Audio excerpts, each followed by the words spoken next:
श्रीपादराजं शरणं प्रपद्ये।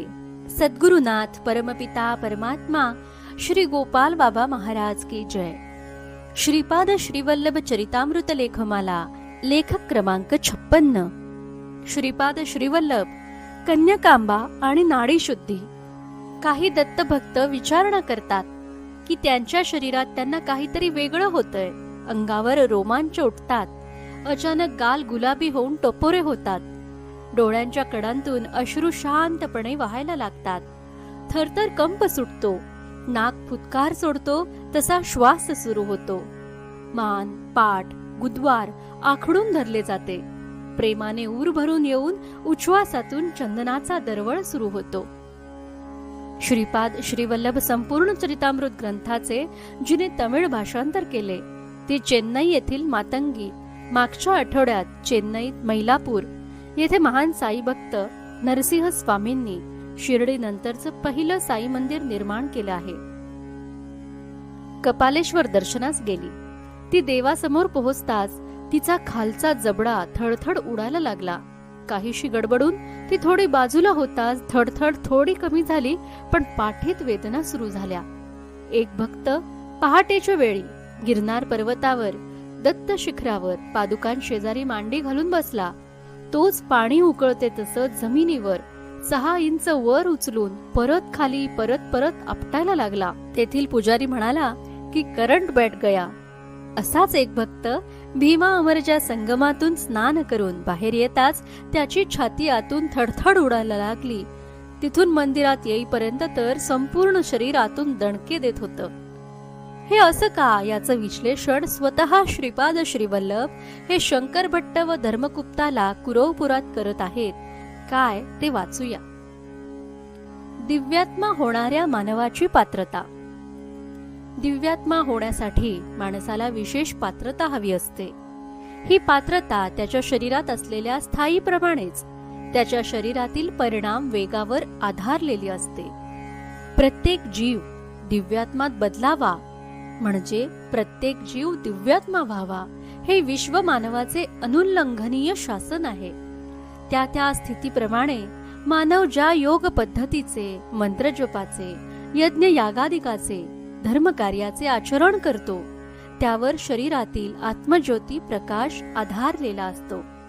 त्या प्रकाशाप्रमाणे नाडी शुद्धी होत असते। नाडी शुद्धीच्या स्थायीप्रमाणे माणसाला अनेक प्रकारच्या शारीरिक, मानसिक व आध्यात्मिक शक्ती प्राप्त होत असतात।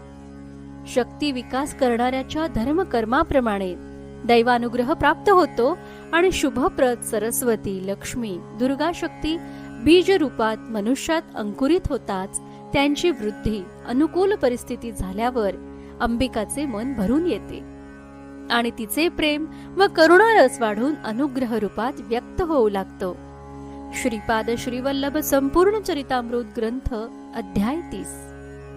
केवळ एकाच परिच्छेदात जगद्गुरु श्रीमन श्रीपाद श्रीवल्लभ किती सहज सोप्या पद्धतीने समजावून सांगत आहेत पहा।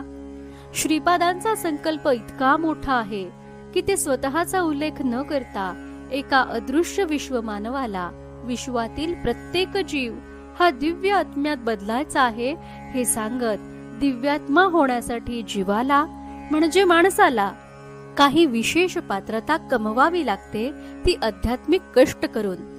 त्या कष्टांमध्ये योग, मंत्रजप, यज्ञयाग, धर्मकार्य, आचरण ही 5 प्रमुख अंगे सांगितली आहेत। यानंतर खालील प्रमाणे स्टेप बाय स्टेप प्रगती अशी होते। पहिलं म्हणजे यामुळे येणारी पात्रता सर्व माणसांमध्ये समान का नाही, तर ही पात्रता साधण्याचा प्रत्येकाचा वेग सारखा नाही। दुसरं, जसजसं नाडी शुद्धी होईल तसतसे शारीरिक, मानसिक, आध्यात्मिक शक्ती प्राप्त होतात असं श्रीपाद सांगतात। तिसरं, त्यापुढील वाक्य अजून महत्वाचं आहे की या शक्ती ज्याला प्राप्त होतात त्याचं धर्माचरण व कर्म पाहून दैवत त्याला अनुग्रह करतं। चौथं, यानंतर त्याच्यामध्ये सरस्वती, लक्ष्मी व दुर्गा या बीज रूपात अंकुरित होतात। 5वं, या अंकुरांची वृद्धी म्हणजे वाढ झाली तर कन्यकांबेचे मन भरून येते आणि तिचे प्रेम व करुणा वाढून अनुग्रह झाल्याचे स्पष्ट दिसू लागते. बाकी गुरु फक्त कुंडलिनी व चक्रांवर बोलतील, वर्णन करतील, पण साक्षात जगद्गुरुम श्रीपाद श्रीवल्लभ हे याचं आध्यात्मिक विश्लेषण इथं सांगत आहेत. मला नाही वाटत की अध्यात्मातल्या इतर कोणत्याही ग्रंथात असं वर्णन अद्याप आलं असावं आणि येणारही नाही. कारण श्रीपादांची जागा कोण घेणार? जो निस्वार्थीपणे स्वतःला विसरून श्रीपाद भक्ती कार्यात स्वतःला तन मन धनाने वाहून घेतो, म्हणजे श्रीपादांच्या भाषेत अकर्म करतो, त्याचं तो न मागता श्रीपाद फळ देतात. हनुमंताला असंच अकर्म फळ देत नव्या सत्ययुगाचा ब्रह्मा म्हणजे साईबाबा बनवलं. तसेच अकर्मी भक्तास आतून दैवत देतात. हाय व्होल्टेज विद्युत प्रवाह करंट वाहून नेण्यासाठी केबलही उच्च धातूची आणि शुद्ध लागते. डुप्लिकेट भेसळयुक्त अशुद्ध धातूच्या केबल वायर मधून असा हाय व्होल्टेज करंट नेला तर वायरही जळेल आणि कदाचित आसपासचं सर्व काही खाक होईल. माणसाच्या शरीरात पसरलेल्या 72,000 नाड्या या मूलाधारापासून एकत्र होत होत मस्तकाकडे म्हणजे सहस्त्रारधाराकडे, मध्ये उर्वरित 4 लाईट म्हणजे चक्र असतात. या एकत्र झालेल्या नाड्या म्हणजेच मज्जारज्जू, रज्जू म्हणजे दोर, चऱ्हाट. या रज्जूतून श्रीपाद गुरूंचा हाय व्होल्टेज करंट वाहून न्यायचा म्हणजे मज्जारज्जू किती शुद्ध पाहिजे. तो अशुद्ध का आहे तर पूर्वजन्म कर्म, अयोग्य आचार, अयोग्य विचार आणि अयोग्य आहार. हे 3 अयोग्य का आहेत तर राग, लोभ, मोह, मद, मत्सर आणि काम हे 6 शत्रू यांच्या जीवावर असणाऱ्या प्रभावामुळे. एखादा खूप मोठा दत्तभक्त आहे पण तो दुसऱ्याचा मत्सर करतोय तर कुंडलिनी जागृत होणार नाही. लिमिट मध्ये सर्व काही अलाउड आहे. नुसतंच कच्चा कांदा, कच्चा लसूण न खाण्याचे पथ्य पाळले आणि बाकी सर्व पाप कुटाणे केले तर चालतं असं नाही. पण खराब भांड्यात घेतलेलं दूधही नासतं, त्याला उकळी येत नाही. आता या नाड्या शुद्ध करायच्या आहेत तर काय करायचे? सर्वात महत्वाचे म्हणजे आपला भाव शुद्ध झाला पाहिजे. भाव म्हणजे दर रेट नाही. भाव म्हणजे एक अदृश्य प्रतल ज्याच्या खाली येणार नाही. सतत या प्रतलाच्या वरच माझे विचार उठलेले असतील, ज्यामुळे माझी एक मानसिक अवस्था कायम मेंटेन असेल. ही अवस्था म्हणजे भावावस्था. ही अवस्था कशी टिकून राहील तर सदोदित गुरुची आठवण, इष्टदैवताची आठवण, सर्व कर्तव्ये पार पाडल्यानंतर उर्वरित वेळेत पूजा, जपजाप्य, होम हवन, अनुष्ठान, पारायण, यात्रा, देवदर्शन आणि मुख्य म्हणजे घरात समाजात असताना त्यांच्या प्रभावामुळे आपला भाव खाली न येऊ देणं.